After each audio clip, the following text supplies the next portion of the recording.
Hello दोस्तों, आपका welcome है एडी पॉइंट यूट्यूब चैनल में। यहाँ पर हम देखेंगे टाइप ऑफ आइसोमेरिज्म कि मतलब आइसोमेरिज्म कितने प्रकार से होता है, इसके बारे में हम जानेंगे। तो जैसा कि हम जानते हैं कि जो आइसोमेरिज्म होता है वो हमारे पास में कितने प्रकार से होता है, वो 6 टाइप में होता है। पहला जो आइसोमेरिज्म हमारा आता है वो होता है हमारा पास में क्या, रिंग चेन आइसोमेरिज्म। क्या होता है? Ring chain isomerism. दूसरा होता है टोटोमेरिज्म।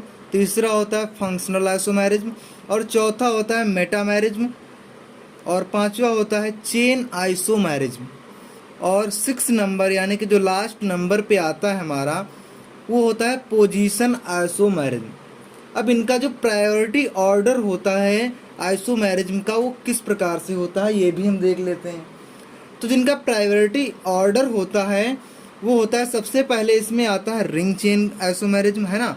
फर्स्ट मतलब जैसे कि यहाँ पर 1 2 3 4 5 6 जिस प्रकार से दिया हुआ है, ठीक उसी प्रकार से क्या होता है, इनका प्रायोरिटी ऑर्डर भी होता है। तो एक बार हम इसका प्रायोरिटी ऑर्डर आपके साथ में शेयर कर रहे हैं लिखते हुए।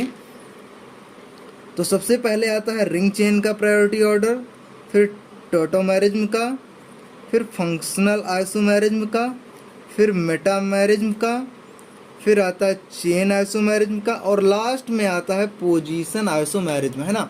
ये होता है इसका प्रायोरिटी ऑर्डर। अब हम स्टेप बाय स्टेप जान लेते हैं। सबसे पहले हम बात करेंगे इसमें जो है, जैसा कि यहाँ पर दिया हुआ है रिंग चेन आइसोमेरिज्म, है ना, इसके बारे में हम बात करेंगे। तो सबसे पहले बात आती है हमारे पास में रिंग चेन आइसोमेरिज्म की। तो किसी भी आइसोमेरिज्म को हम जानने से पहले हमें जानना है कि होता क्या है। देखिए, जो आइसोमेरिज्म होता है बेसिकली बेस्ड ऑन होता है, किसके ऊपर बेस्ड होता है? Molecular formula. आइसोमेरिज्म कोई भी हो, जब भी हम करते हैं तो उसमें सबसे पहले हम ध्यान देते हैं मॉलिक्यूलर फार्मूला। तो जो मॉलिक्यूलर फार्मूला होता है का मतलब आइसोमेरिज्म का बेसिक ही है कि इसमें 2 कंपाउंड बनते हैं। 2 कंपाउंड होते हैं जिनका मॉलिक्यूलर फार्मूला क्या होता है, सेम होता है, बट उनका स्ट्रक्चर जो होता है वो डिफरेंट होता है। तो आइसोमेरिज्म का पहला स्टेप क्या है कि मॉलिक्यूलर फार्मूला सेम होगा। दूसरा स्टेप, 2 डिफरेंट कंपाउंड होंगे जिनका स्ट्रक्चर क्या होगा, डिफरेंट होगा। अब सबसे पहले, अब जैसा कि यहाँ पर रिंग चेन प्रायोरिटी ऑर्डर में सबसे पहले आता है, तो सबसे पहले हम जानेंगे रिंग चेन आइसोमेरिज्म के बारे में। तो जो रिंग चेन आइसोमेरिज्म है, इसमें क्या होता है, सबसे पहले मॉलिक्यूलर फार्मूला क्या होता है, सेम होता है। मॉलिक्यूलर फार्मूला जो होता है इसका सेम होता है, और डिफरेंट होता है क्या, स्ट्रक्चर। क्या होता है इसका, डिफरेंट होगा, डिफरेंट होता है इसका स्ट्रक्चर जो होता है इसका क्या होता है, डिफरेंट होता है।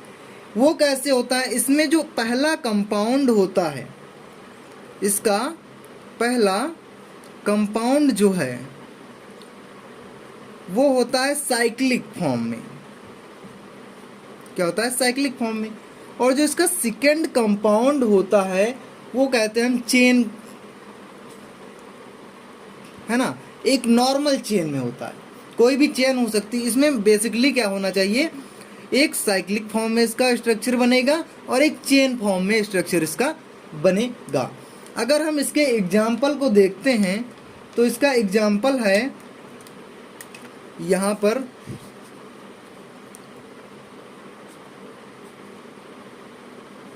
है ना। ये क्या हो गया, साइक्लोप्रोपेन है। जैसा कि हम लोग जानते हैं क्या है, साइक्लोप्रोपेन है। तो CH2 CH2 CH2। तो इसमें कार्बन एटम कितने प्रेजेंट हैं, 3 कार्बन प्रेजेंट हैं, है ना। तो C3 और H। हाइड्रोजन एटम कितने प्रेजेंट हैं, 6, C3H6। अब इसका ये तो हो गया साइक्लिक फॉर्म में कंपाउंड, है ना, रिंग चेन आइसोमेरिज्म का। अब दूसरा जो है वो चेन में इसको कन्वर्ट करना है, चेन कंपाउंड इसका एक बनाना है।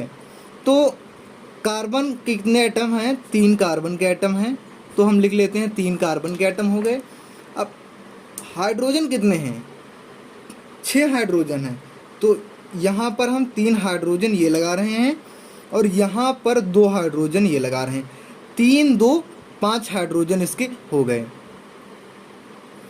और यहाँ पर एक ये हाइड्रोजन हमने अटैच कर दिया, तो इसका भी जो मॉलिक्यूलर फार्मूला हो गया C3H6, है ना। देखिए मॉलिक्यूलर फार्मूला जो है दोनों का सेम है, बट स्ट्रक्चर जो है वो क्या है, डिफरेंट है। तो रिंग चेन आइसोमेरिज्म का बेसिक ही है कि ये इसका मॉलिक्यूलर फार्मूला सेम होगा, स्ट्रक्चर डिफरेंट होगा। पहला कंपाउंड साइक्लिक फॉर्म में बनेगा और दूसरा कंपाउंड चेन कंपाउंड कंसिस्ट करेगा। सो दूसरा, जैसा कि हमारे पास में प्रायोरिटी ऑर्डर के बेस पर सेकंड जो आता है हमारे पास में आइसोमेरिज्म, वो होता है हमारे पास में टोटो आइसोमेरिज्म, है ना, या टोटोमेरिज्म। तो ये क्या होता है, ये कैसे वर्क करता है, तो इसमें जैसा कि देख रहे हैं हम क्या लिखा हुआ है, इंट्रामोलिकुलर प्रोटॉन। इंट्रामोलिकुलर प्रोटॉन क्या होता है, H+ जो होता है हमारे पास में एक इंट्रामोलिकुलर प्रोटॉन होता है, जिसका क्या होता है, ट्रांसफ़र होता है वन कंपाउंड से अदर कंपाउंड्स पर। कैसे, एग्जाम्पल देखते हैं इसका हम। जैसे यहाँ पर एग्जाम्पल दिया हुआ है CH3 single bond C, CH3 double bond O। अब क्या, इंट्रामोलिकुलर प्रोटॉन H+ का क्या हो रहा है, ट्रांसफ़र हो रहा है। कैसे, ध्यान रखना, मॉलिक्यूलर फॉर्मूला सेम रहेगा, स्ट्रक्चर डिफरेंट हो जाएगा, ठीक है। तो CH3 single bond C double, यहाँ पे डबल बॉन्ड जो था वो हट जाएगा और OH हो जाएगा, और ये डबल बॉन्ड शिफ्ट हो करके CH2 बनाएगा, ठीक है। तो ये हो गया इंट्रामोलिकुलर प्रोटॉन जो है H+ का क्या हो गया, ट्रांसफ़र हो गया। अब देखिए जो H+ यहाँ पर CH3 में H3 थे, यहाँ से एक हाइड्रोजन शिफ्ट हुआ और इस बॉन्ड को ब्रेक किया, तो इस पर क्या चार्ज आ जाता है, इस पर एक माइनस चार्ज आ जाता है, इस पर प्लस चार्ज आ जाता है। तो ये H+ के साथ में जब रिमूव होगा यहाँ से, तो ऑक्सीजन पर अटैक करेगा और ऑक्सीजन के साथ में अटैच हो जाएगा, जिससे यहाँ पर इंट्रामोलिकुलर हाइड्रोजन आइटम यानी कि H+ का क्या हो जाता है, ट्रांसफ़र हो जाता है ऑक्सीजन के साथ में, और यहाँ पर कार्बन और CH2 के बीच में डबल बॉन्ड का फॉर्मेशन हो जाता है। अगर हम इसके मॉलिक्यूलर फार्मूले की बात करें तो क्या होगा, तो यहाँ पर 3 कार्बन एटम हैं, ठीक है, तो C3, हाइड्रोजन कितने हैं, 3 3 6, C3H6O, ठीक है।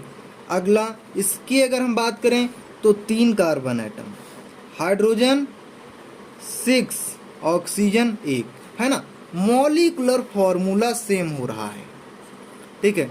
ये हो गया टोटोमेरिज्म। देखिए सभी लोग इसको ध्यान से देखिएगा, क्योंकि आपके प्रैक्टिकल जो एक्सटर्नल एग्ज़ाम होते हैं उनमें पूछे जा सकते हैं क्वेश्चन आपसे, है ना। और ये क्वेश्चन जो है बहुत ही ज़्यादा इम्पॉर्टेंट हैं, एग्ज़ाम में आने की 5 से 10 नंबर में आने के चांस हैं इसके, तो बहुत ही ध्यान से देखिएगा। इस लेक्चर को आप देख लीजिए और हो सके तो कॉपी पे नोट डाउन करते रहिए। अगला हम प्रायोरिटी ऑर्डर के बेस पर देखते हैं अगला आइसोमेरिज्म। जो प्रायोरिटी ऑर्डर के बेस पे जो हमारे पास में 3rd नंबर पर आता है फंक्शनल आइसोमेरिज्म। ये कैसे वर्क करता है, तो जैसा कि जानते हैं मॉलिक्यूलर फार्मूला सेम रहेगा, डिफरेंट क्या रहेगा, फंक्शनल आइसोमेरिज्म, यानी कि फंक्शनल ग्रुप इसका क्या रहेगा, डिफरेंट रहेगा, तभी तो आइसोमेरिज्म होगा। तो सबसे पहला एग्जाम्पल हम इसका लेते हैं अल्कोहल का, अल्कोहल एंड एस्टर का, एंड चलिए ईथर का ले लेते हैं ना। एक एक एग्जाम्पल के थ्रू मैं आपको समझा रहा हूँ, जिससे वीडियो जो है हमारा लॉन्ग ना हो पाए और आपको ईजिली समझ में आ जाए, ठीक है। तो इसका जो एग्जाम्पल है वो कैसा है देखिएगा,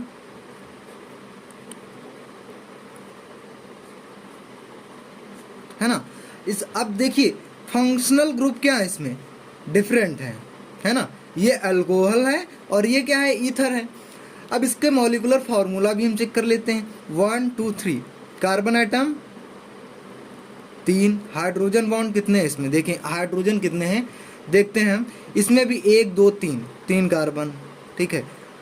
3 2 5 2 6, 3 2 5 6 1 7 और 1 8,